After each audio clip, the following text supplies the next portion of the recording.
अस्सलाम वालेकुम guys, welcome to doctor book channel. आज हम बात करने वाले हैं फ्लूकोनाज़ोल कैप्सूल के बारे में, जिसका मशहूर ब्रांड नेम फंगोन है, जो कि सामी कंपनी का है। इसके अलावा इसका एक और भी मशहूर ब्रांड है जो कि डिफ्लोकोन नाम से आता है, जो कि पी-फिज़र कंपनी का है। ये मार्केट में 50 mg, 100 mg, 150 mg और 200 mg की पैकिंग में मार्केट में अवेलेबल हैं। अगर हम इसके मैकेनिज़्म ऑफ एक्शन के बारे में बात करें, तो ये एक फंजाई होता है जिसका नाम है कैंडिडा, जो कि मुंह में इन्फेक्शन कर सकता है, विजाइनल इन्फेक्शन कर सकता है। इसके अलावा वो नेल में, नाखून में भी इन्फेक्शन कर सकता है और जिस्म के और भी कई हिस्सों में इन्फेक्शन कर सकता है। ये जो कैप्सूल है, ये लेने से ये इस फंजाई को रोकता है, इसकी ग्रोथ को कम करता है, जिसकी वजह से हमें बीमारी में अफाका हासिल होता है। अगर हम डोज़ की बात करें, तो इसकी जो अडल्ट डोज़ है वो 200 mg है डेली। इन्फ्यूज़न में भी आप इस्तेमाल करवा सकते हैं और कैप्सूल में भी आप इस्तेमाल करवा सकते हैं।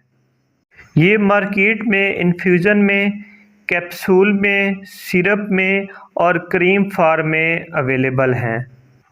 अगर हम यूजेस की बात करें, तो एक बीमारी होती है कैंडिडा विग्नेटिस, जो कि जिसमें औरत की वजाइना में इन्फेक्शन हो जाता है, औरत की वजाइना में रेडनेस हो जाती है, स्वेलिंग हो जाती है। इसके अलावा शदीद ख़ारिश होती है और अक्सर औक़ात वाइट सिल्वर कलर का पानी भी निकलता है।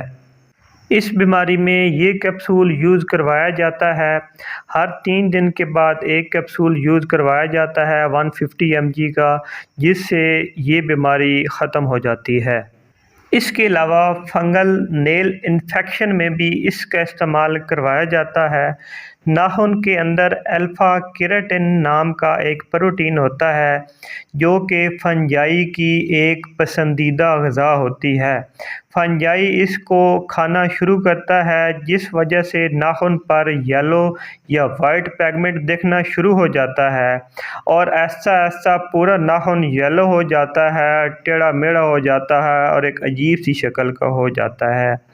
इससे हमें कोई दर्द नहीं होता या हमें कोई शदीद ख़ारिश देखने को नहीं मिलती, लेकिन ये दिखने में बहुत बुरा लगता है और अगर इसका इलाज ना करवाएं तो ये बढ़ते-बढ़ते सारे जिस्म के जितने भी नाखून हैं सबको इफ़ेक्ट करता है और इसका इलाज भी यही फ्लूकोनाज़ोल कैप्सूल है।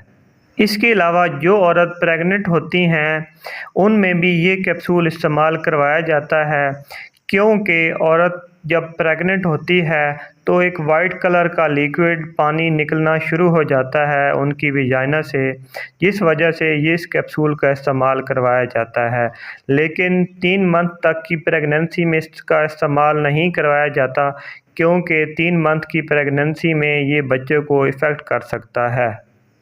अगर हम साइड इफ़ेक्ट्स की बात करें, तो इसको लेने से उल्टी हो सकती है, नोज़िया हो सकता है, हेयर लॉस हो सकता है, बॉडी पेन हो सकता है और इसके अलावा आपका स्टमक के इश्यूज़ हो सकते हैं। अगर हम मेडिसिन ग्रुप की बात करें, तो ये अज़ोल एंटी फंगल ग्रुप में आता है। आज के लिए दोस्तों इतना ही। मिलते हैं एक नई वीडियो में एक नए टॉपिक के साथ। तब तक के लिए अल्लाह हाफ़िज़।